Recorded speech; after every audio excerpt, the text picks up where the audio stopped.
This is Merrily Enquist, and I'm meeting this morning, September 6th, 1994, with Bob Mealey in his home here in Albany, Oregon.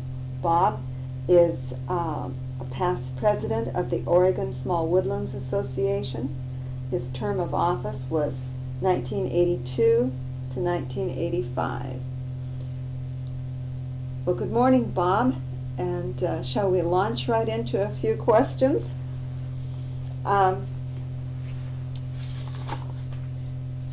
You have been vitally interested in forestry, I found out, for a long time, being an Oregon State University graduate in forestry back in 1936 and a native Oregonian.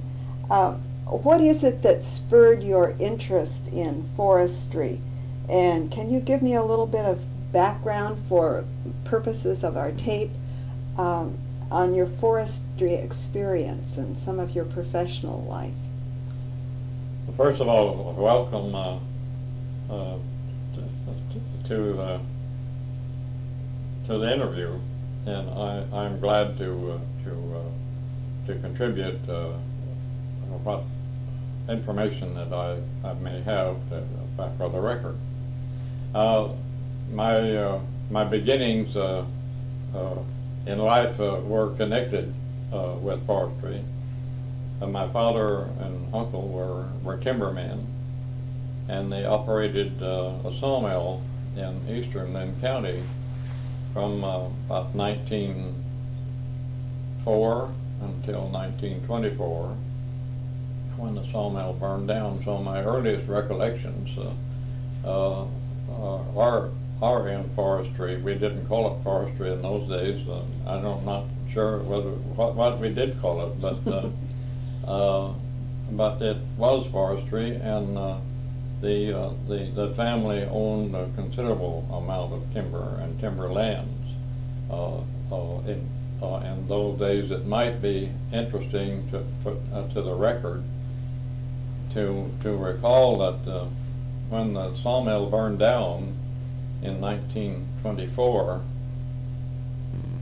it being the source of revenue to pay taxes and so forth, it was necessary to dispose of the timberlands. And the folks, my dad and uncle, disposed of approximately 250 million board feet of timber for 76 cents a thousand board feet. Compare that, if you will, to the recent prices in excess of $1,000 a thousand, and you can see that there's been a vast change in industry.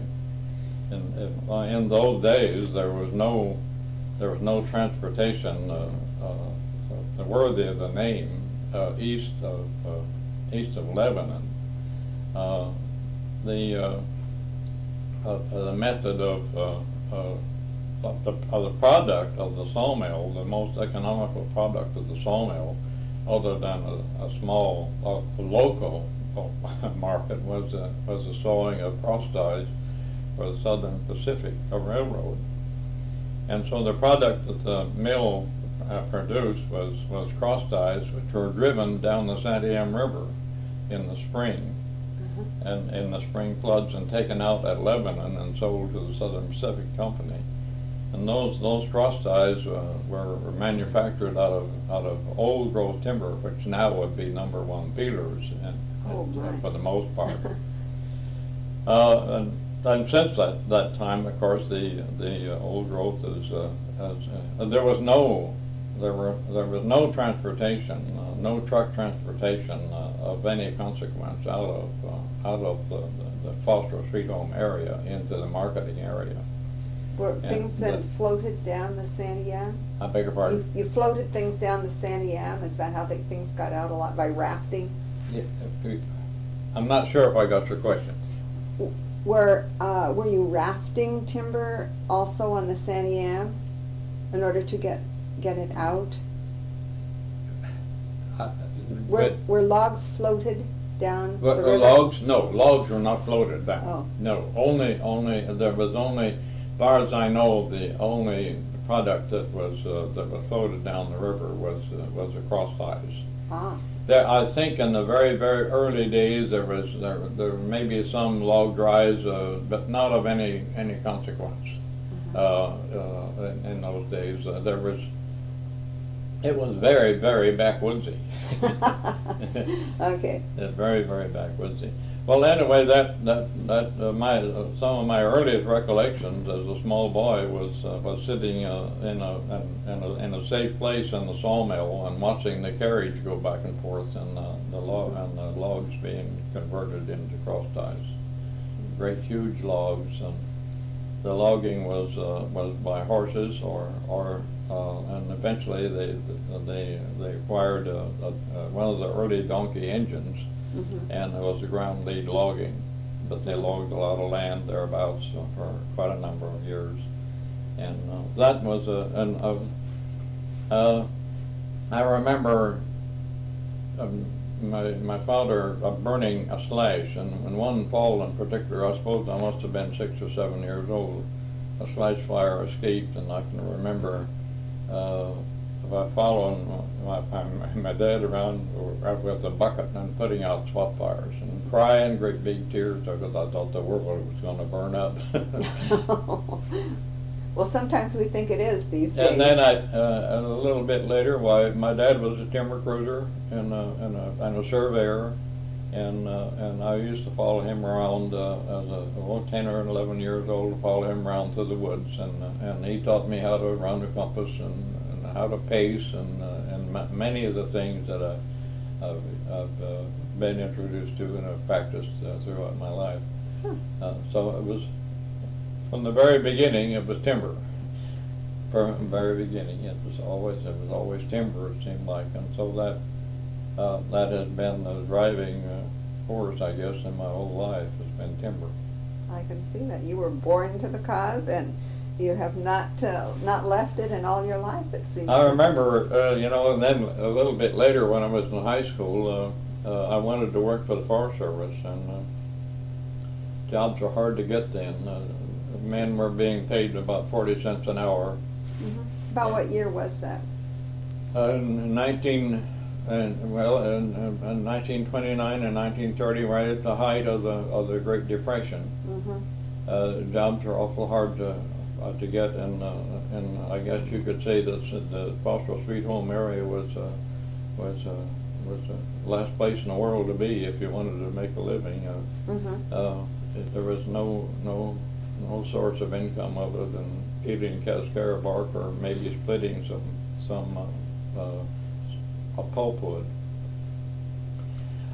Anyway, and when I was a junior in high school, I wanted to work for the Forest Service very, very badly. I wasn't 18 years old yet, but we had a ranger station up at Cascadia. Mm-hmm. The ranger there was named Roy Blake, and the forest headquarters for the then Sadiam National Forest, which later became part of the Willamette National Forest, was here in Albany in the old post office building. Mm-hmm.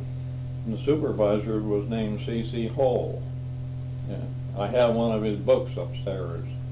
Anyway, I would drive up to Cascadia and approach the ranger for a job, and he'd say, "Well, I can't hire you. I'll have to go to Albany." So I'd get in the old Model T Ford and drive to Albany and talk to C.C. Hall, and he'd send me back to Cascadia. But eventually they got tired of me going back and forth, I guess, and I did get a job when I was a junior in high school, and we dug a lot of miles of trail back in the mountains for the Forest Service. So that was the earliest employment. And we were real lucky to get a job, you know. I got my pay was $80 a month in those days, and then it was my ambition to work for the Forest Service, and of course that's the way it turned out. That was my ambition, and I wanted to work for the Forest Service, and it did eventually. How many years did you spend with the Forest Service, Bob? How many years? Mm-hmm. Well, I started, and that was my first employment was in 1930. And that was just part-time work in the summertime, of course, short-term work on trails, and then later on lookouts and smoke chaser. And I worked at that all through. I went to Willamette University for a couple of years and worked there in the summertime for the Forest Service. In until 1934, I think, from 30 to 34, and in 1930, I went to Willamette University for 2 years, and then because my dad thought I ought to be a lawyer, but I had enough of that after a couple of years, and I transferred over to Oregon State into forestry, and then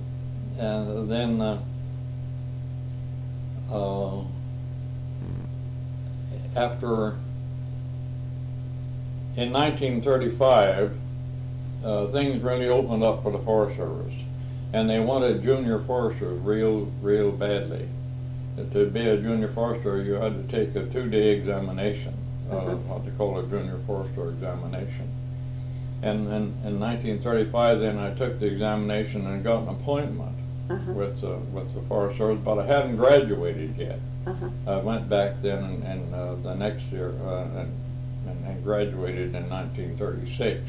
And from 1936 then until 1947, I worked full time for the Forest Service as a junior forester, and as a forester, and as a district ranger. And I resigned in 1947 and returned to the Foster Street home area in order to manage the lands that the folks had not sold. Oh.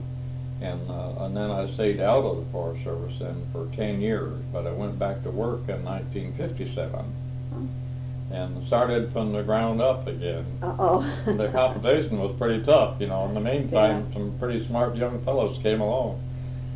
But I had a good time, and I was, after a year, I was sent over to Rigdon as the first district ranger on the Rigdon Ranger District. And where's the Rigdon? That was over Oak Ridge. Down in southern. Oak Ridge on the Willamette National Forest. They had subdivided the old Oak Ridge Ranger District into 2 districts, the Rigdon and the Oak Ridge District, and I was a ranger at Rigdon, the first ranger at Rigdon. And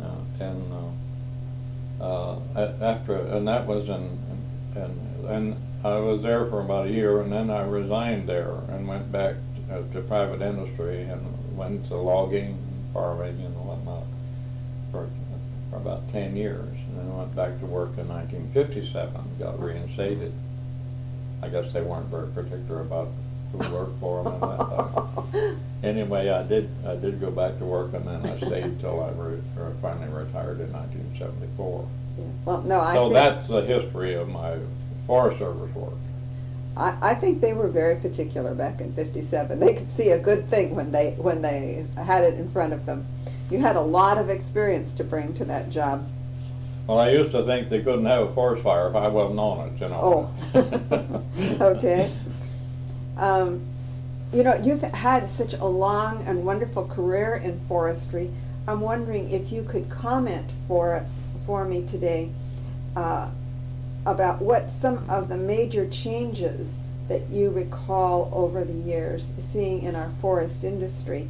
You know, right now we're into, I think you would agree with me, a period of pretty rapid change in directions about how we manage forests and about the involvement of state and federal regulations in our decisions about how we manage. Can you put some of this in long-term perspective for me? Well, there have been some tremendous changes in forest ownership patterns and in the manner of publicly owned forest properties. I remember that the first year in 1933, I was a lookout on Sand Mountain, lookout fireman on Sand Mountain, and 1933 was a year of the great Tillamook fire, and I could see the reflection of the fire, which was about 240,000 acres, on the clouds at night, You could look as far as you could see in any direction from that lookout at that point, and you couldn't see a clear cut. There was no logging of any consequence whatever in the Santiam drainage. That wasn't altogether true of the Forest Service, because they were selling timber over on the Willamette, headwaters of the Willamette, westward. But in the Santiam drainage, there was no logging of national forest timber and of private timber. It was from Foster east, west, north, and south. It was a virgin forest. It was. And the logging did not start there until about the time of the Second World War. Then it came into demand, and logging started with a vengeance.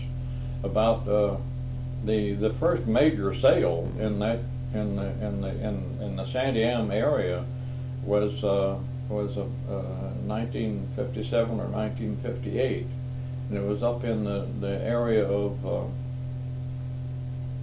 Deer Creek, which is pretty well up towards the summit of Highway 20 as it goes across the mountains. It was logged by a firm by the name of Bingham and Horn, and they built the first road of any consequence to open up what we then called the Cascadia Ranger District, and now is the Sweet Home Ranger District. That was on public lands. The state of Oregon, to my knowledge, in that area at least, hadn't even begun any timber management. It was totally protection as custodial of management, and to a large degree the National Forest was the same. It was just custodialship. But from about the advent of from about 1957 on, then it proceeded very, very rapidly. And so far as private ownership was concerned, it was a big ownership. The Hill Timber Company owned a lot of land, and I think generally in those days that the ownership of private timber was in big ownerships. There had been, as a result of the Depression, the counties had acquired large tracts of small acreages. Now that was true, for instance, over in the Tillamook And subsequently, area, those small acreages represent the bulk of the small woodland ownership today. You could buy land in those days for a few dollars an acre. When I went to school at Oregon State, T.J. Starker was one of my professors, and well known historically as a wonderful man and a wonderful instructor. And his family still continues to make contributions. He used to tell us fellows, why did you spend that $5 on your girlfriend this weekend when you could have bought an acre of land? But that was about what it was worth. And good land could be bought. The first land that I bought, for example, now I'm wandering around a little bit here, but the first land that I bought of any consequence was 160 acres, and I paid $1,200 for it. And I still own it. Is that out by Sweet Home area? That was in 1957 I bought that land. 1947 I bought that land. So the pattern of ownership and the pattern of industrial development probably started in earnest along about the advent of the Second World War, I think. I remember when I was transferred to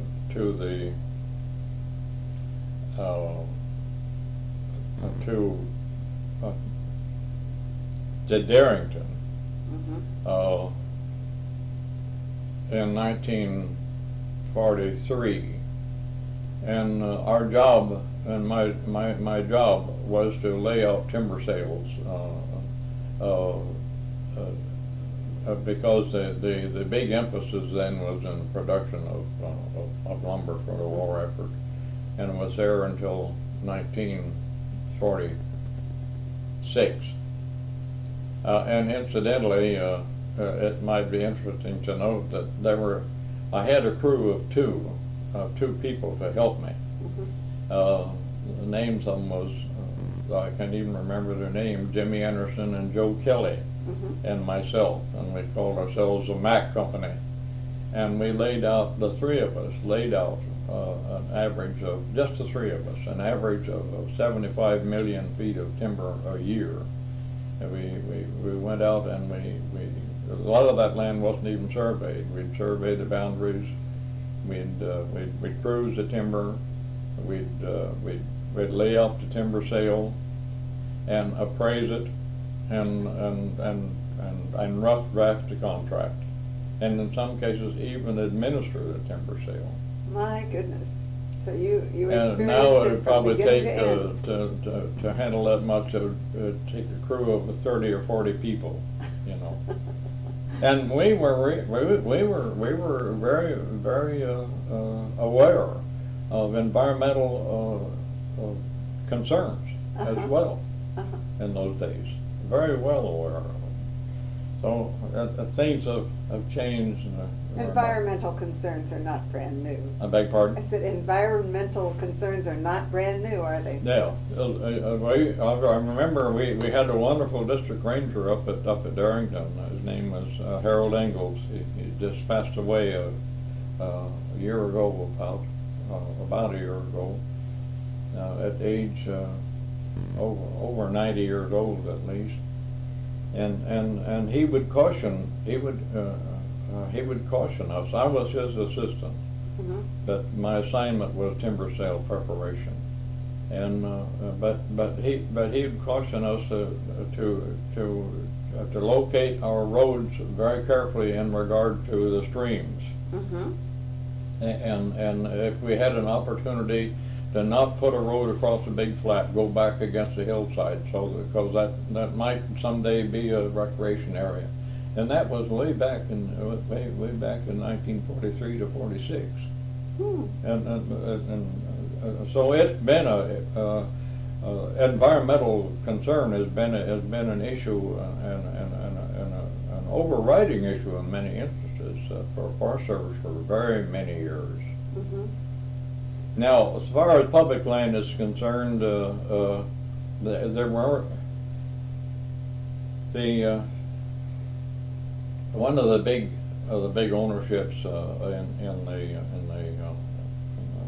the Sandiam drainage, and I can speak of that, was of course the Hill Timber Company ownership, 150,000 acres or so. Then who acquired it after Hill? That's a name I'm unfamiliar with. I said, who acquired these lands after the Hill Company?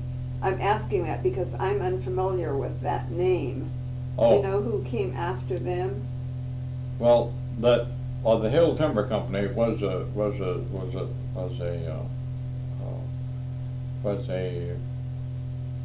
subsidiary of the Northern Pacific Railroad. Oh.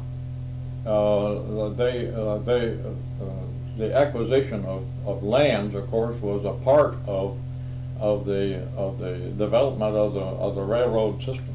Yes.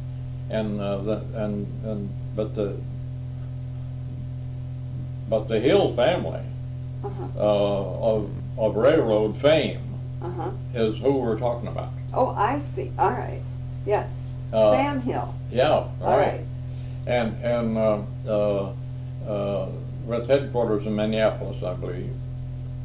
And they were the major, other than the Weyerhaeuser people. The Weyerhaeuser people bought almost a full township of timber, 6 miles square, in the Sandiam drainage, among other parcels.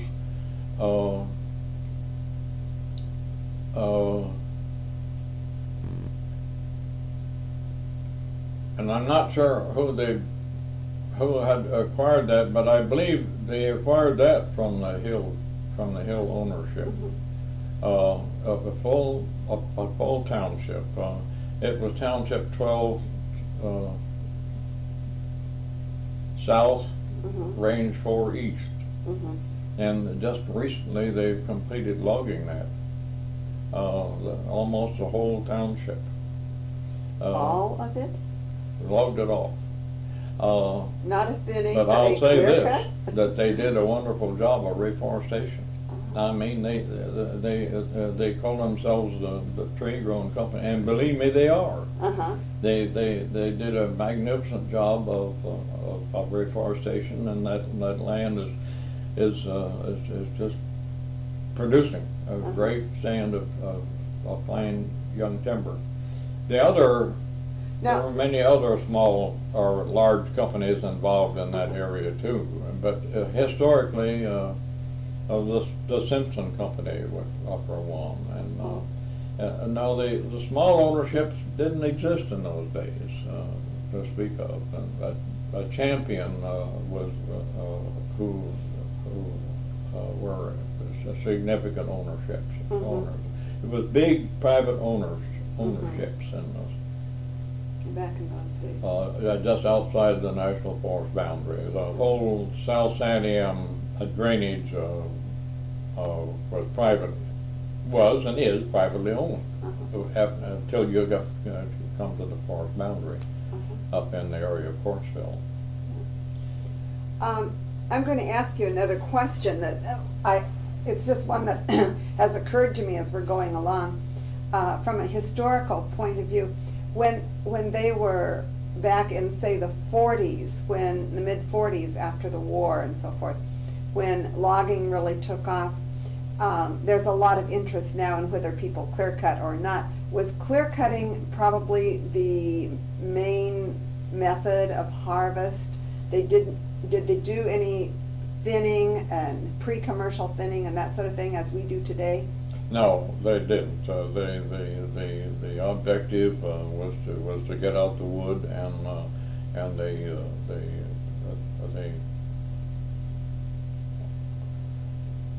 with very, very few exceptions, it was the only method of harvest. And I have to say that there was small consideration in those days of riparian values. I mean, they logged indiscriminately across the streams. They built roads indiscriminately in areas that were problem areas as far as land movement is concerned, soil movement is concerned. There actually, in those early days of logging, there was small concern for the environment, and as far as private logging was concerned. Okay. The idea was to get out the wood and as cheap as possible. Well, and I suppose that roads in those days were much more primitive, so it was more costly, even in their economic terms, to go in. Each time you went in was a pretty costly thing because they probably had to build new roads, and It was indeed. and equipment was probably less efficient than it is now. The objective in all of those cases was to open up the country. As far as the National Forest management plan was concerned, they would often build a long section of road and only develop a few units on the back end of it. That wasn't true of the private operations. They usually built a road and logged the country as they went. And however, there was the ownership pattern was a saving thing in many instances, because there wasn't, with the exception of this one township that the Weyerhaeuser people owned, in Township 12-4, most of it was was a hit and miss, a pattern of ownership, and that came about as a result of the method that the federal government used in allocating these lands for the development of the road systems. Ah, okay. It was alternate sections. Uh-huh. Take the some of my relatives were involved in the early formation of the Willamette and Eastern Wagon Road Company. Uh-huh. Their names was Settlemeyer, and that company was allocated alternate sections on either side of the old Santiam Wagon Road. Uh-huh. From Bob, you mentioned that when we finished the last tape that you had some thoughts on some names you wanted to mention, people. Oh yeah, this had to do with a question that you asked earlier as to some of the people who were important, and these are a couple of names that I'd like to give you. One was a man by the name of Clarence Richard. Clarence Richard. Clarence Richard, Uh-huh. who was very high in the ranks of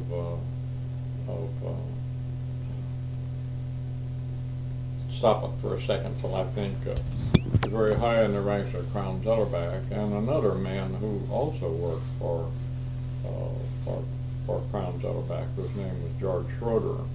Both of these people were professional foresters and Oregon State men. Not that Mm-hmm. gives them any particular right, but I knew them both personally and were very active and productive in all fields of environmental approaches to practice and administrative practices of forestry in Oregon. I just wanted to get their names on the record there. Oh, all right, great. Now, Bob, I want to bring us up to something that I think is much more current with you, with your interests. I just learned this past year that you are kind of a leader in a movement to introduce ponderosa pine to the Willamette Valley. We've always associated ponderosa pine, at least I have, with central and eastern Oregon, out in the drier part of the state. What got you started on the ponderosa pine project, and where are we with it? What results are we seeing, and where do you see us going with the ponderosa pine project? Okay, basically, you couldn't tell the difference between a tree of 40 years of age, for example, growing natively in the Willamette Valley from a tree that's growing natively in near Bend or Sisters, Oregon, on the east side. For all practical purposes, at least so far as I'm concerned, I can't tell the difference. But the fact remains that the species of Pinus ponderosa has always been native to the Willamette Valley. It has. It's adapted to the wetter soils, to the heavier soils, to a lower elevation, and if you look around closely in your travels, you'll see specimens of ponderosa pine in the Willamette Valley that have been here for ages. I personally cut a tree in the Priceboro area, which is somewhat south of Albany, between Albany and Eugene, in the period of the 50s. That was in excess of 5 feet on the stump, 5 feet in diameter on the stump. And the first two logs were just as clear as the number one peeler. And the first two logs were 1 log loads. At that time, I was managing a sawmill at Sweet Home and was a words manager as well. But I did personally cut that tree. I wouldn't trust anybody else to do it. How old would you say that tree was that we're speaking Oh, it was probably 300 years old. Uh-huh. There is, at that time, in that particular area, that we drove through this piece of timber that the company bought, a grove of saplings that was maybe 4 to 6 to 8 inches in that range. And I collected some cones a few years ago from that same stand, and the trees there now are 18, 20, and 24 inches and 30 inches in diameter, and contain as many as 3 logs. And just as a flash estimate of the volume, I would say that stand that was saplings in those days is now a stand of timber that is in excess of 20,000 board feet to the acre. So it's a native. It's the same tree, but it's adapted over the centuries, and it isn't new. It's been here all the time. Out in the Scioto area, there's large stands of almost pure ponderosa. It grows well in that area, scattered in intermittently with Douglas fir and grand fir. And it has a tremendous possibility. And the thing that got me started at it was the shortage of raw logs to supply the mills.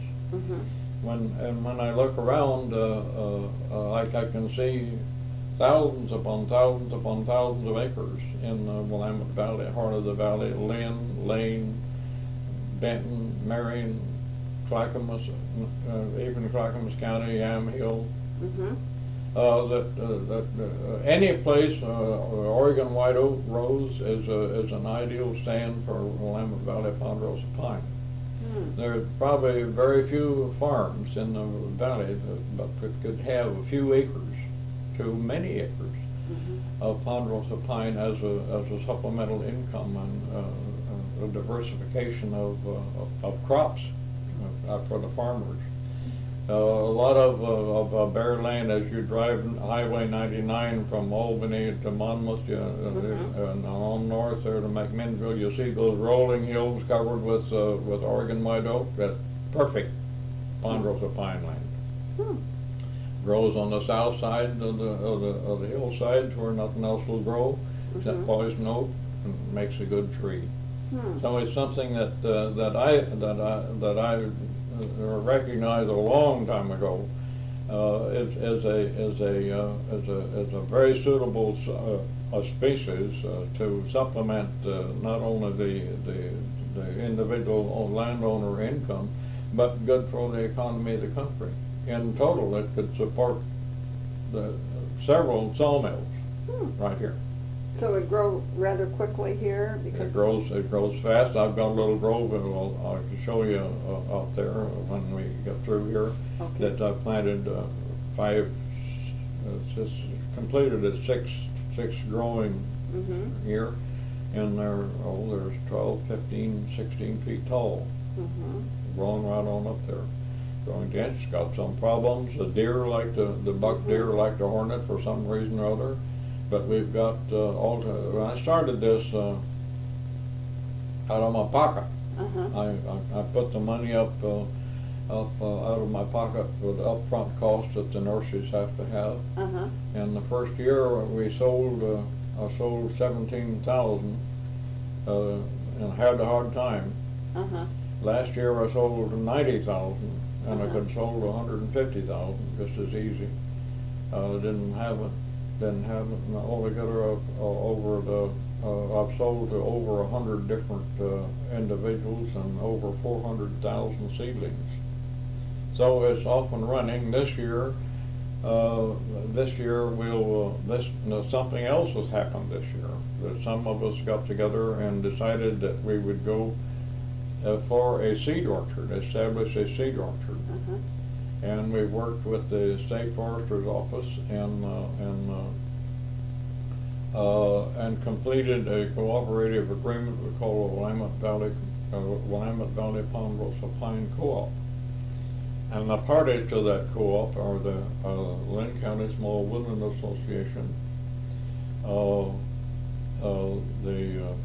the Hill Timber Company, which now is known as Cascade Consulting, Uh-huh. and the State Forester. Uh-huh. And each one, I put in $5,000 Uh-huh. into that. On behalf of Lynn County Small Woodland Association from profits that we got out of the red into the black and developed a pretty good little nest egg. So, and to support that concept, I put in $5,000 into that, and we've got scientists from Oregon State University and industry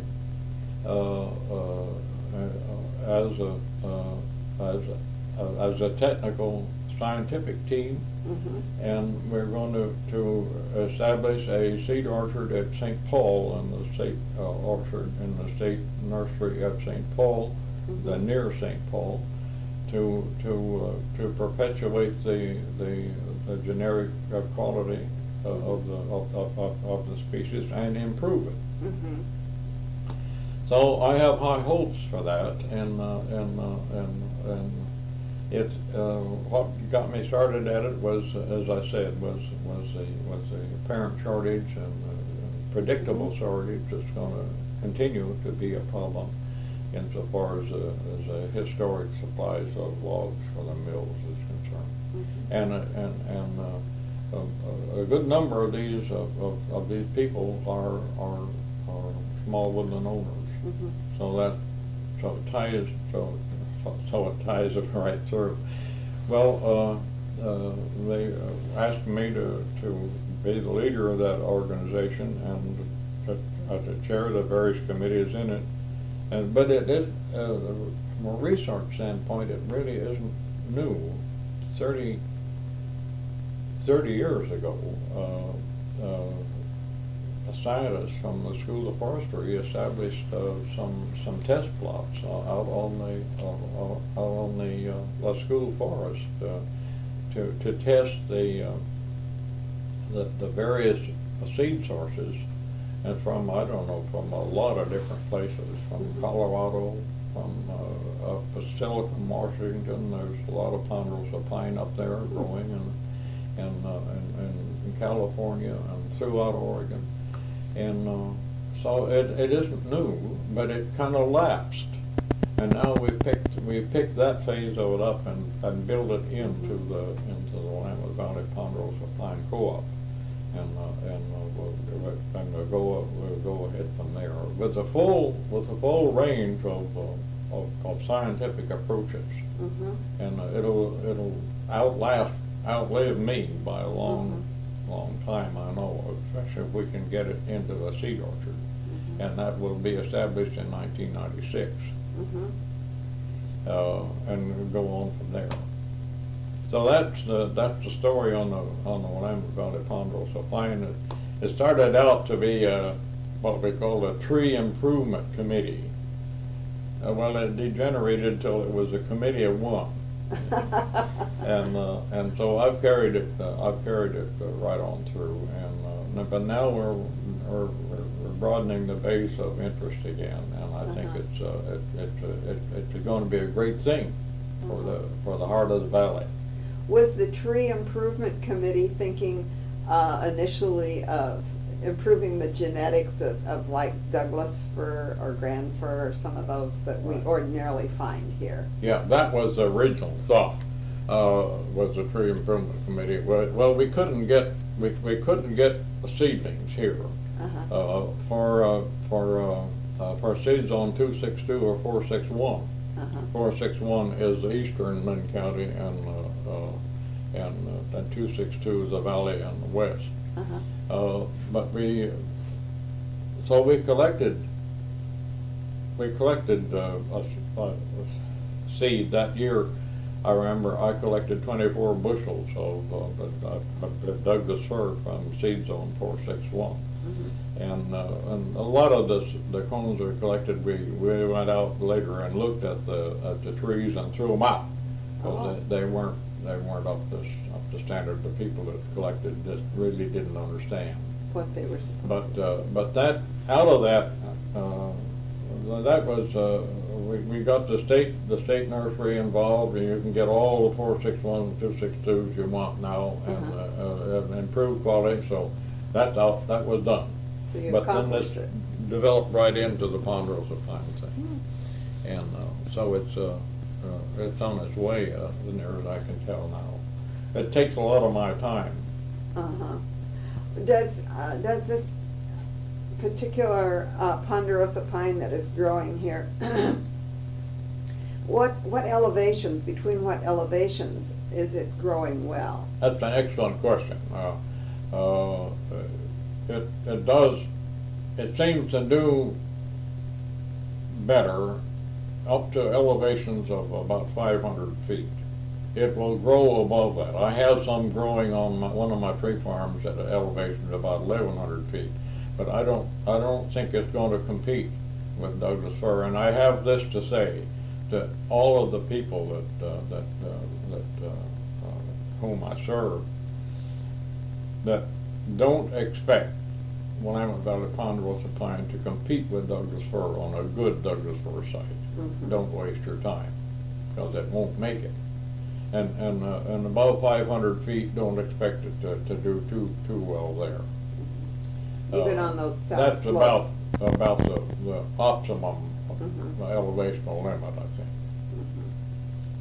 What elevations do we generally find here in the Willamette Valley? I'm just not quite sure. Well, as you leave here and drive down North Albany Road and intersect Highway 20, where that road goes into Kena boat launching, right straight across the road from the intersection, there's 4 or 5 big ponderosa pine.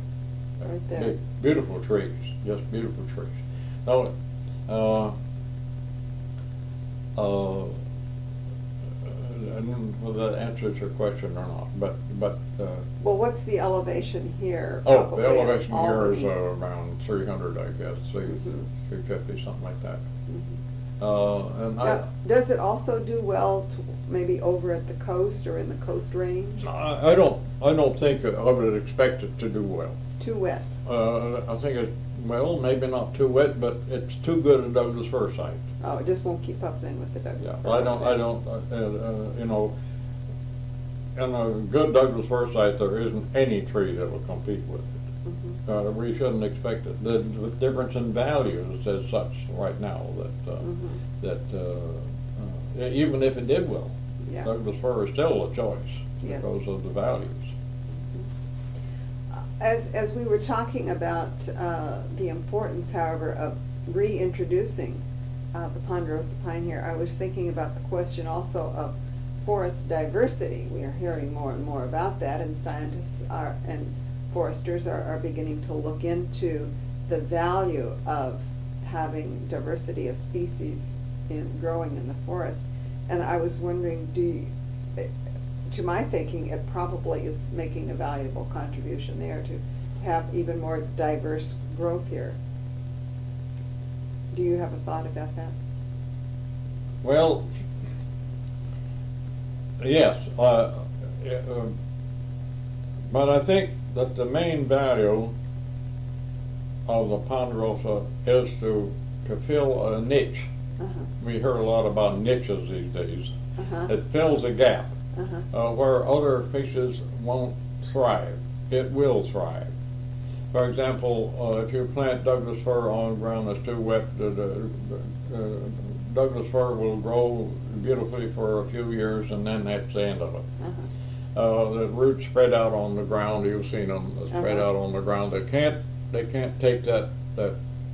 They don't get the oxygen they need because of the dampness, and so they don't survive. Ponderosa, it seems like I tell them, do not plant where the water will stand for more than a few days or a week in the wintertime, because it's not like cottonwood or Oregon ash. It's still a conifer, and it'll stand much more moisture than Douglas fir, but there's a limit, and so I don't want anything to happen that'll darken this opportunity, you know. Uh-huh. So I need to look caution for it. people, and I question every one of them Uh-huh. when they make the order. I've sold my order book now is contained a lot more orders than I've got a chance to fill for next year.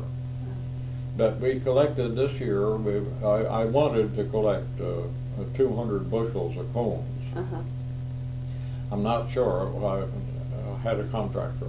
I'm not sure at this point how many bushels that he did collect for me, but I'm sure it's over 100 bushels at least. And so that if it's 100 bushels, I should get around between 40 and 50 pounds of seed.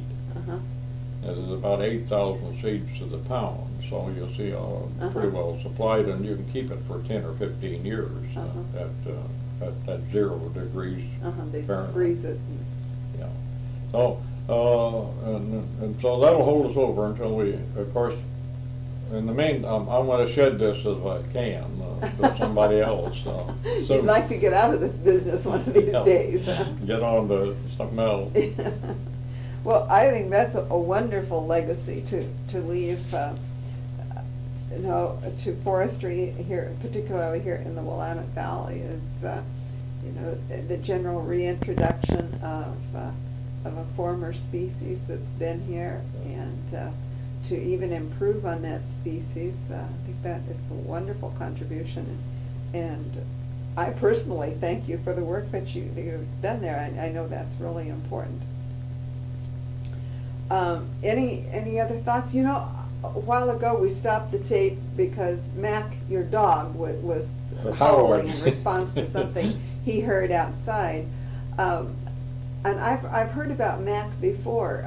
Any stories you want to tell us about Mac? About Mac? Yeah. Not, not really. Except somebody came along the other day. He was sitting on the back of my pickup.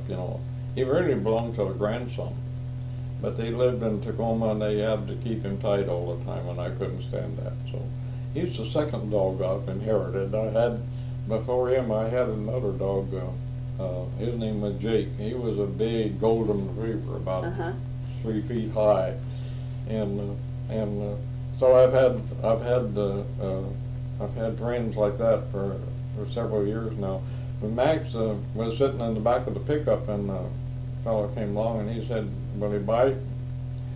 I said, "Well, I'm not sure about the biting, but he'll love you to death." No, he's a good friend, and I enjoy having him. The one thing I did want to say, I think in some place in your suggested topics there was a question as to what you might have participated in that was outstanding during your administration. Yes. Well, I think one of the things that I am real happy about is the expansion of the organization to include, from a political standpoint, the states of Washington, Idaho, and California. When Lee Hunt was president before me, we talked about such an inter-organization, but we didn't get it off the ground. And when I became president, I worked with Mike Barnes, who was then assistant director of the World Forestry Center. And Mike was a great help to me, and we drew in then the state of Washington and Idaho and California into the Northwest Woodland Owners Council, organized the Northwest Woodland Owners Council, and that happened in my administration. Good accomplishment. I considered that with the intent, to increase our clout. Yes. Quite frankly, to increase our clout on a national level. And it did. and since that time, it's been expanded beyond that, beyond the original concept. I think Eileen Mullark and Jim Dennison have been responsible for a great deal of that. And one outstanding individual in Washington, Nels Hansen, who was the director in the state of Washington, an outstanding individual. And Sonny Portier in Idaho, all real. There's a lady in Idaho, Joan Curtu. I think she's I don't know. I think she's the executive director. Oh. And you'd ought to know Joan. She's a wonderful person, and she was very active and cooperative in this thing. Idaho's got a lot more timber owners or timber land owners than we have. Oh, really? For small woodland holdings? Yeah, but they don't seem to have the drive that we have. Actually, so I was real proud to be able to head that effort and get that off the ground. I don't think we should stop there, though. I have it in my mind. I didn't get. I'm not on the executive committee anymore, and I thought I'd ought to just kind of get out in the wings where I belong. And so I didn't attend I jokingly called it a love-in down at Bedford recently, the retreat. But I think one of the things that they need to do, the executive committee needs to do, is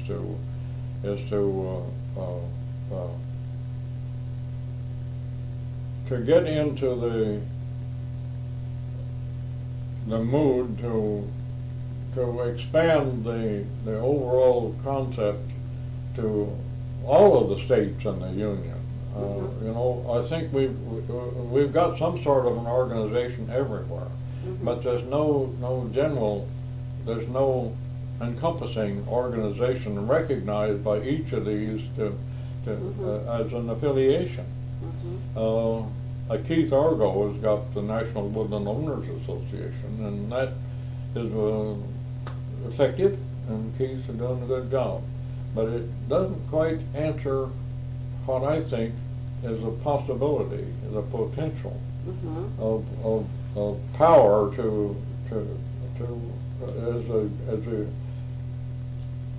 the National Woodland Association is something that Keith put together and then invited people to come into, but it's still a kind of a personal thing there, and it doesn't really answer what I think is a real potential of